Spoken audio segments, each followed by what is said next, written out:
Assalamualaikum warahmatullahi wabarakatuh. Perkenalkan, nama saya Jihan Sabrina dari Manajemen Bisnis Syariah Universitas Tazkiyah dengan NIM 2310101067. Kali ini kita akan membahas dasar dan prinsip-prinsip asuransi. Apa saja yang akan kita bahas? Yang pertama, ada insurable interest. Yang kedua, ada indemnity. Yang ketiga, ada utmost good faith. Yang keempat, ada contribution. Yang kelima, subrogation. Yang keenam, ada proximate cause. Dan yang terakhir, ada risk management. Tujuan di dalam presentasi kali ini adalah yang pertama, untuk memahami prinsip dasar yang membentuk fondasi kontrak asuransi. Yang kedua, menjelaskan pengertian dan fungsi tiap prinsip. Dan yang ketiga, memberikan contoh konkret penerapan prinsip dalam dunia nyata. Di dalam dunia asuransi, terdapat beberapa prinsip dasar yang menjadi fondasi sahnya kontrak asuransi.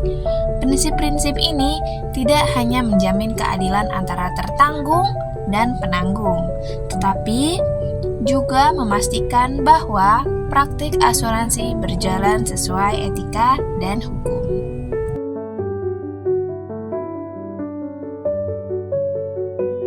Selanjutnya kita akan membahas prinsip 1, yaitu insurable interest.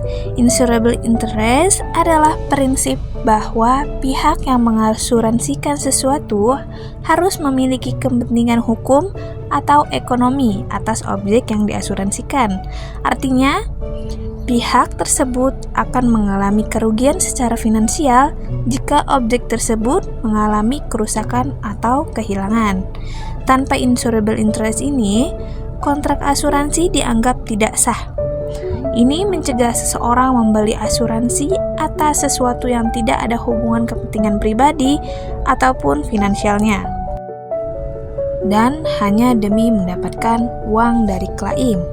Tujuannya untuk mencegah spekulasi dan menjaga kepentingan yang sah.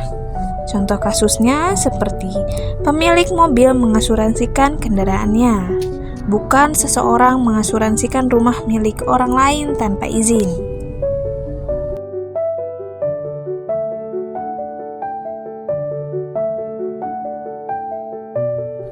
Selanjutnya ada prinsip yang kedua, utmost good faith. Prinsip ini mewajibkan kedua belah pihak, baik yang tertanggung maupun penanggung, untuk mengungkapkan semua fakta material secara jujur dan terbuka sebelum polis diterbitkan. Fakta material ini adalah informasi yang dapat memengaruhi keputusan penanggung dalam menerima risiko atau menentukan premi. Jika ada fakta yang penting yang disembunyikan, polis dapat dibatalkan.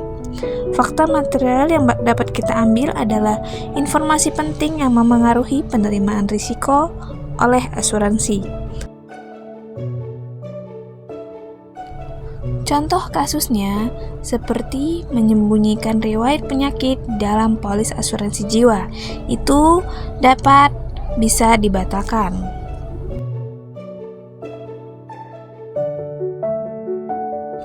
Selanjutnya ada prinsip yang ketiga, yaitu indemnity.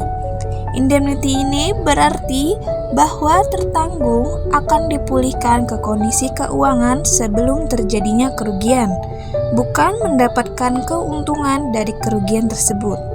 Tujuannya untuk mencegah moral hazard, yakni situasi di mana tertanggung untung dari kerugian yang terjadi. Polis asuransi ini tidak dimaksudkan untuk menjadi sarana mencari keuntungan. Contoh kasusnya seperti kerugian mobil senilai 150 juta rupiah diganti rugi sesuai nilai pasar sebelum kecelakaan.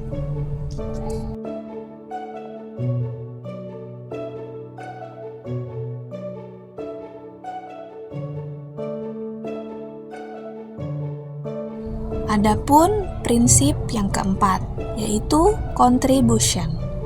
Jika objek yang sama diasuransikan di lebih dari satu perusahaan dan terjadi klaim, maka semua perusahaan harus membayar secara proporsional. Ini mencegah tertanggung mengklaim dan menerima pembayaran penuh dari beberapa perusahaan asuransi sekaligus. Contoh kasusnya yang dapat kita ambil seperti kerugian senilai 400 juta rupiah. Dua perusahaan A dan B masing-masing membayar 50% jika nilainya sama.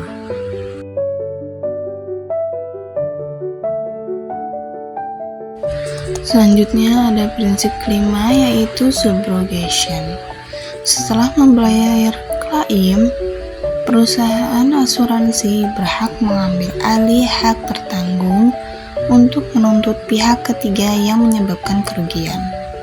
Ini memastikan bahwa tertanggung tidak mendapat double payment atau bisa kita sebut ganti rugi dari asuransi dan dari pihak ketiga, dan memberikan peluang perusahaan asuransi untuk mendapatkan kembali sebagian kerugiannya.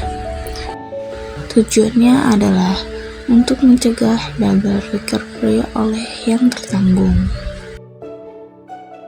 Contoh kasusnya seperti asuransi membayar kerugian mobil lalu menuntut pengemudi yang bersalah.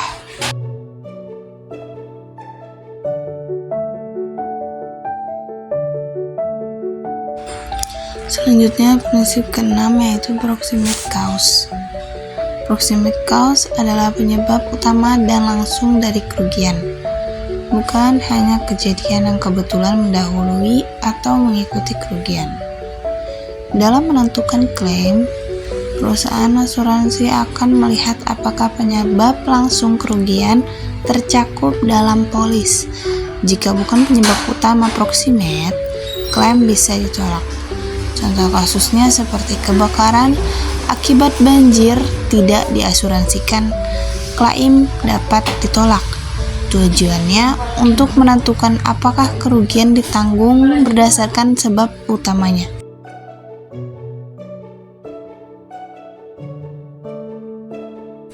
Prinsip ketujuh, risk management. Meskipun tertanggung memiliki polis asuransi, ia tetap harus berusaha menghindari atau meminimalkan risiko terjadinya kerugian. Asuransi ini bukanlah pengganti dari tanggung jawab dalam menjaga keselamatan dan keamanan aset yang diasuransikan. Contoh kasusnya seperti seorang pemilik toko memiliki asuransi kebakaran, namun ia dengan sengaja tidak memperbaiki instalasi listrik yang sudah tua.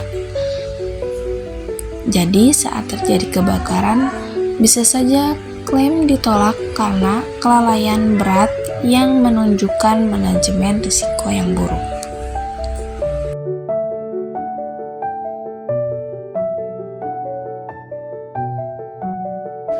Kesimpulan yang dapat kita ambil adalah prinsip-prinsip asuransi adalah dasar dari keadilan dan keabsahan kontrak. Yang kedua, pelanggaran prinsip dapat membatalkan polis atau menolak klaim. Dan yang terakhir, pahami hak dan kewajiban sebelum menandatangani polis.